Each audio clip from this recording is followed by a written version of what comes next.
Medical പ്രവേശന പരീക്ഷയായ NEET യുജിയിൽ അടിമുടി മാറ്റം വരുത്താൻ കേന്ദ്ര സർക്കാർ. ജെഇഇ മാതൃകയിൽ 2 ഘട്ടങ്ങളിലായി നടത്താൻ ആലോചന. കേന്ദ്ര സർക്കാരിന്റെ സത്യവാങ്മൂലം സുപ്രീം കോടതിയിൽ. നീറ്റ് യുജി പരീക്ഷാ പരിഷ്കാരങ്ങളും പുതിയ പ്രതീക്ഷകളും.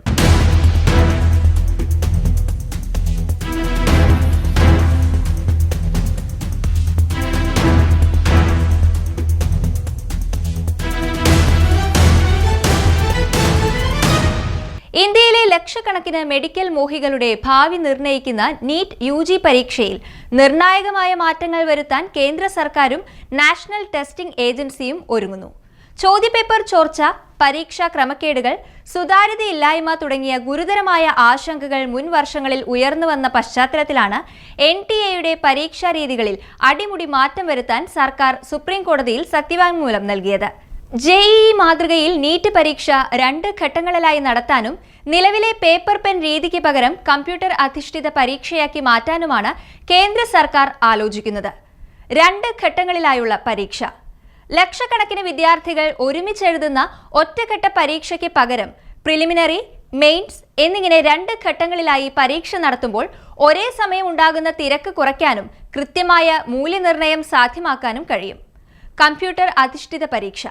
ചോദ്യപേപ്പർ അച്ചടി, വിതരണം, സൂക്ഷിപ്പ് എന്നിവയിലെ മാനുഷികമായ ഇടപെടലുകളും സുരക്ഷാ വീഴ്ചകളുമാണ് മുൻപ് ചോദ്യപേപ്പർ ചോർച്ചയ്ക്ക് വഴിവെച്ചത്. CBT രീതിയിലേക്ക് മാറുന്നതോടെ ഇത്തരം സാങ്കേതികവും സുരക്ഷാപരവുമായ പ്രശ്നങ്ങൾ ഒരു പരിധിവരെ പരിഹരിക്കപ്പെടും. ഉന്നതതല വിദഗ്ധ സമിതിയുടെ മേൽനോട്ടം.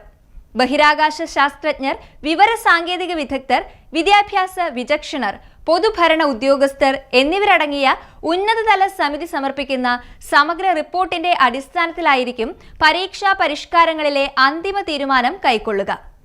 മുൻ വർഷങ്ങളിലെ പരീക്ഷാ ക്രമക്കേടുകൾ രാജ്യത്തെ വിദ്യാർത്ഥികളിലും രക്ഷിതാക്കളിലും വലിയ തോതിലുള്ള മാനസിക സമ്മർദ്ദവും അനിശ്ചിതത്വവും സൃഷ്ടിച്ചിരുന്നു. 23ഓളം വിദ്യാർത്ഥികൾ ഈ വർഷത്തെ ക്രമക്കേടുമായി ബന്ധപ്പെട്ട് മാത്രം ആത്മഹത്യ ചെയ്തുവെന്നാണ് കണക്കുകൾ. വിഷയം വലിയ പ്രതിഷേധങ്ങൾക്കും വിദ്യാർത്ഥി സമരങ്ങൾ ഉൾപ്പെടെയുള്ള രാഷ്ട്രീയ തർക്കങ്ങൾക്കും വഴിവെക്കുകയും ചെയ്തു.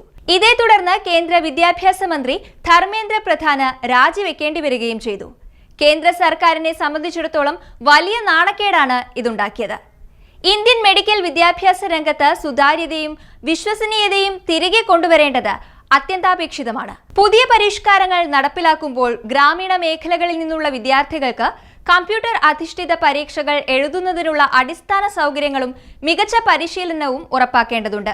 പരീക്ഷകൾ സുതാര്യവും ഭയരഹിതവുമാകുമ്പോൾ മാത്രമേ യഥാർത്ഥ പ്രതിഭകളെ മെഡിക്കൽ രംഗത്തേക്ക് തിരഞ്ഞെടുക്കുവാൻ സാധിക്കൂ.